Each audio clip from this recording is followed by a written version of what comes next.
Hey everyone, and welcome back to the channel. If you have not seen the last episode, I highly encourage you to go check out that video because we're kind of still in the middle of it. Weird, I know, breaking fourth wall. We are redoing the fish room a little bit, and currently right now what we're doing is we're actually setting up and finalizing one full side of the aquarium, being this side. Well, aquarium slash whatever, you know, this place. It's this garage fish room. So basically, the idea that I went over very briefly last episode was Perry and Max are going to get moved up, and then there's going to be the 30-gallon that you just saw a moment ago that the Oscar used to be in. He's actually going to go, or not he, but that tank's going to go down here. This is the Oscar aquarium. It's going to end up somewhere here because we're actually going to stack 355s tall. This is the Pleco aquarium with the last episode's stars still there. And then here is the 75. I actually just took out the heater and I took off the lights, obviously. And the reason I took out the heater, and it doesn't really matter, and I'm actually just gonna be able to rip basically all of the airline out of that stuff, is because if we tilt you straight up and you see that thing, who knows if you can even actually read it, it says that it is 86 in here. So the aquariums are sitting at about 82. It's got up a few temperatures because I'm just like hustling and bustling and getting some stuff done. But yeah, so it's a little bit hot in here. I'm probably actually gonna go grab a fan. So I don't even think these heaters have really turned on in a very long time. And I'm working on bringing it down. Luckily, all the fish that I have in here right now, especially the tilapia, they are doing actually pretty well at higher temperatures. But typically, it is one of the hottest days yet so far, but typically it's only sitting at about 80. So that's kind of what I keep a lot of my aquariums at anyways. The Oscars and stuff, I'm working them down from 80 to around 77. But yeah, so just want to shoot a little bit of an intro for you guys. This pallet down here is gonna be what the 75 gets moved from here to there, just temporarily, because I basically have to take this all down, figure out where this is going to go, then at that point I can take this down and then this down. It's gonna be a wild ride. But yeah, was not expecting to have to do this yet, but the Plecos came in. Go watch the other video. You'll see what happened there. Nothing bad. Really great shipment so far. I can't wait for you guys in the future to see what I can't even see yet, because I don't even know what their 55 looks like yet. But yeah, hopefully you liked the last video, and let's get cracking on this one. All right, y'all. It's finally done. So an entire side of the fish room is complete, and the layout for the rest of the fish room is also complete. So without further ado, let's get into it.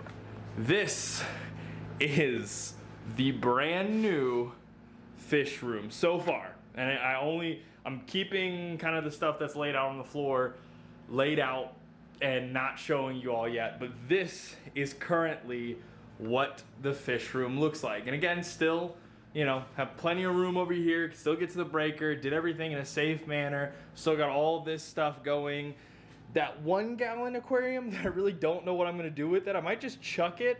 I was thinking about setting it up just to see if it actually runs, because again, that's what the common Pleco that I got was in.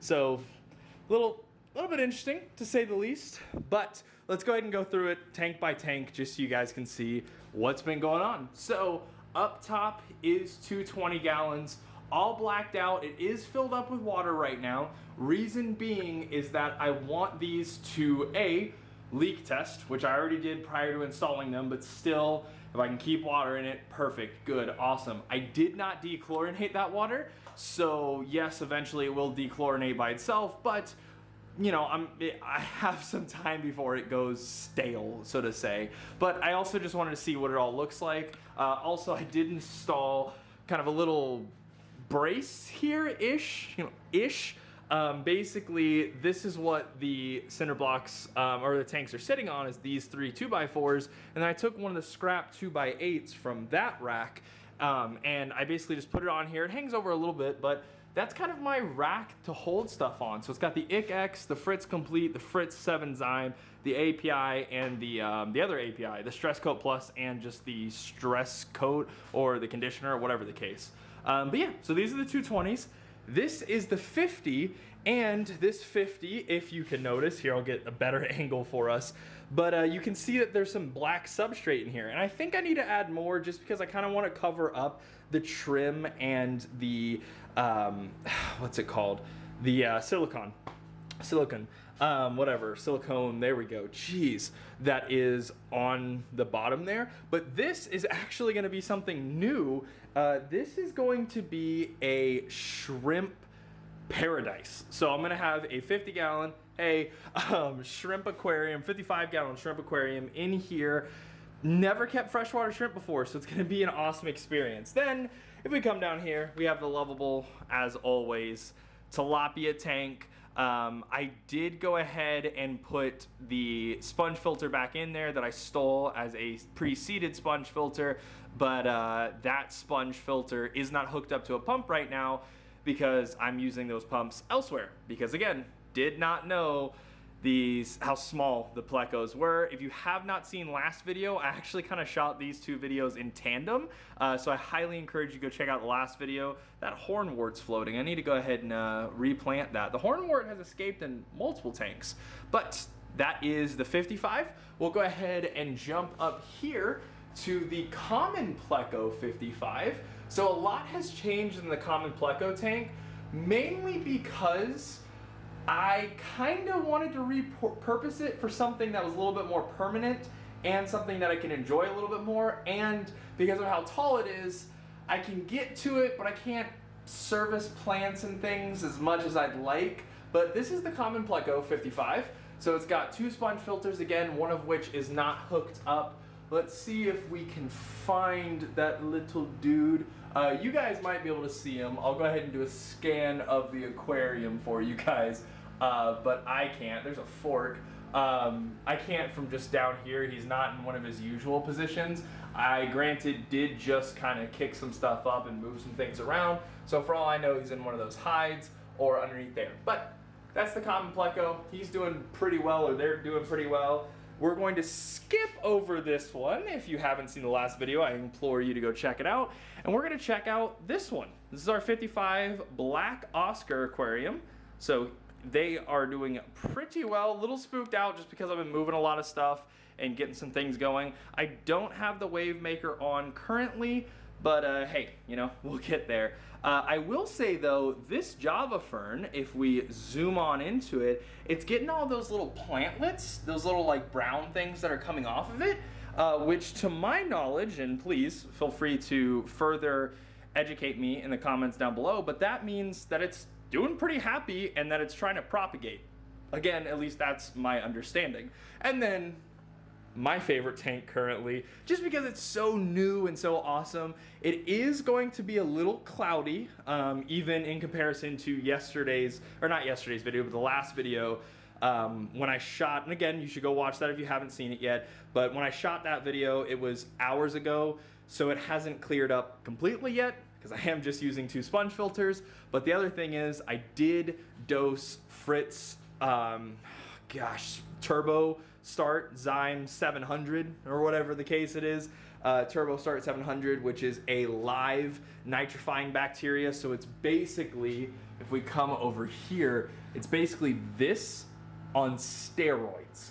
It has to be kept refrigerated and it's doing well.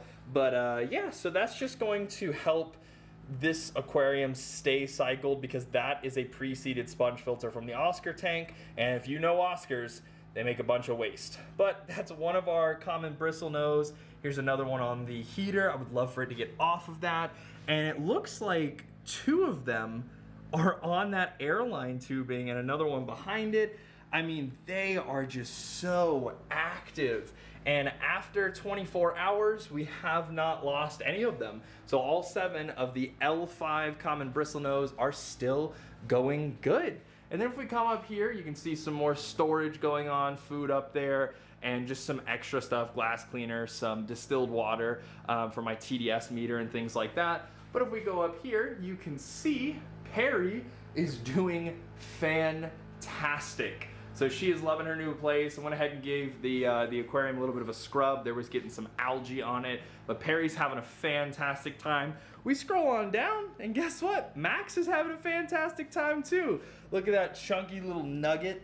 My girlfriend refers to both of these polar cichlids, or polar convict cichlids, however you want to talk about it, as little nuggets. And I do agree. They're basically fish chicken nuggets. I mean, they're shaped just like a nugget, and they act as you would expect a nugget to act. And then lastly, if I move my little fold-out chair that I use to enjoy these places, we've got this aquarium. Now, if you guys remember from older videos, this is actually what the black Oscar was in initially, and I need to go in and kind of move some stand, get the old hornwort out of it. But yeah, this is what used to be the quarantine tank, and still for all intents and purposes is. There's no sponge filters or anything in here. But yeah, I'm not sure what I'm gonna do with it quite yet. I might just leave this as a quarantine tank. I might leave one of the 20s that are up there as a quarantine tank. I'm not sure. But let's jump over to this side, because this is one of the more boring things that is a next plan kind of situation. But yeah, this is the other side of the aquarium, well, fish room, aquarium, whatever you want to call it. But basically my plan, and that's a sneak peek over there, but my plan is to go ahead and do another 3-rack on this side, just like this, but it's going to have the 55s here and the 29s here. Now, if you guys don't know, part of the reason of me having this fish room is not just because I'm a hobbyist and I absolutely love these things, but I also want to breed. I want to breed fish. I want to be able to produce fish out of this garage and take them to local fish store, travel to a couple of places that are around me, and just be able to give these fish out. Of course, sell them or get in-store credit, something to that capacity. But, and if we take a quick look, they are chomping away on the different woods and the different stuff in the back. I'm so infatuated with those little babies. They're just so cute and so awesome. It's been a while since I've had baby fish. I used to breed back when I lived in Florida. It's been a few years since I've done that. But anyways, I want to be able to produce some things. So I'm thinking angelfish potentially. Just have a breeding pair in one of these 29s and just have the 2 angelfish in there. Have the 55s as some grow outs. Something to that capacity. So again, in case you didn't know, that's a big part of why I'm doing this. Another big part of why I'm doing this is just to be able to rescue and rehome some stuff. The common pleco was a rescue. Perry and Max are both rescues. Max is basically blind. He's got some vision, but his entire left eye is gone. His right eye is very damaged.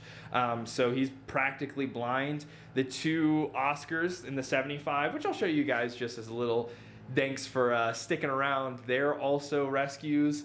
Of course, I've bought my fair share of fish in here as well, but I'd like to be able to rescue. So this is one side. Now I'm going to show you the back of the garage. You guys remember these stock tank aquariums that I made ages ago that I spent so many hours on? There's all of the whatever this is called, oh my gosh, the spray foam insulation with a nice gradient of, sand to soil up to the greenery, and it looks all beautiful, and the custom installed plexiglass panels so you can see into it. Yeah, and I thought it was going to be a nice little like air uplift tube off the back and everything. Yeah, these are still here, don't worry. I did decommission them completely because the sumps, I didn't like them. They just weren't working how I want them to work. So what I'm probably going to do is I'm either going to get another tank like this, because I don't want to put the pump in the aquarium. I already have the tubes in there. I would like for this to just work where gravity takes it down to the sump and then a pump pushes it back up to the sump. Kind of like an overflow, but not quite an overflow. And also it needs to be watertight, because if it's not watertight, it's going to go everywhere, as you would imagine. So this is something that I'll work on. maybe I'll eventually just cave and just put the pump directly into the stock tank. And all of you are probably going to scream in the comments and say that's the easiest and best option, which, you know, it is the easiest, but I would like this to be elevated anyways. So I'm going to put this onto a platform, probably just a bunch of cinder blocks, and just raise it up, and then have the sump underneath it, so that way I can easily service the sump as well and do whatever I need to do. And I'll have like a ball valve that I can just shut off, so that way any of the water that's going to the sump stops going to the sump, so I don't just flood the garage. And then last but not least, speaking about breeding, there's a lot of easy fish that you can breed in a small container, and here it is. This is going to be my breeding island. That's just the tentative name that literally just popped into my head. But basically what this is 220 lungs and 14, yes, 14 different 10 gallons. Now, I'm not sure if this is going to be the final rendition where all of them are just so close to each other. More than likely it will be, where everything is just this close to each other, but who knows? I'll be working on it and seeing what I like. But basically, this is going to be, you know, where a lot of breeding action is going to be happening, because you can breed guppies in a 10 gallon, you can breed different kinds of shrimp in a 10 gallon, all kinds of different things. And yes, smaller aquariums are going to be harder to breed out of and harder to keep the ecosystem together. That's why from my bigger aquariums, I'll take pre-seeded media and go ahead and put it in here. But that's kind of it. That is the whole shebang. So hopefully you guys did enjoy the tour around of the fish room. I'm gonna quickly, before the outro, take you guys to go check out the other aquariums, and then we'll say goodbye for the day. So just as a quick outro, again, here they are. He is attacking the stump as always. I believe that is Bobby. Ricky is just watching him going like, what are you doing, bro? They've been a little aggressive towards each other, and of course there's some algae that I need to clean up in there, but they're doing well, all things considered. And then our favorite buddy, this white Oscar in the 55 with the newly painted background of the aquarium. He's doing fantastic. The Java fern is now attached to that fake log, and they're just doing great. But just wanted to give you guys kind of a 30-second show of the other two aquariums that we have, just so you see everything we've got here. And again, from the bottom of our hearts here at Toigo, I hope you have a fantastic rest of your day, and we will see you next time. Make sure to like and subscribe.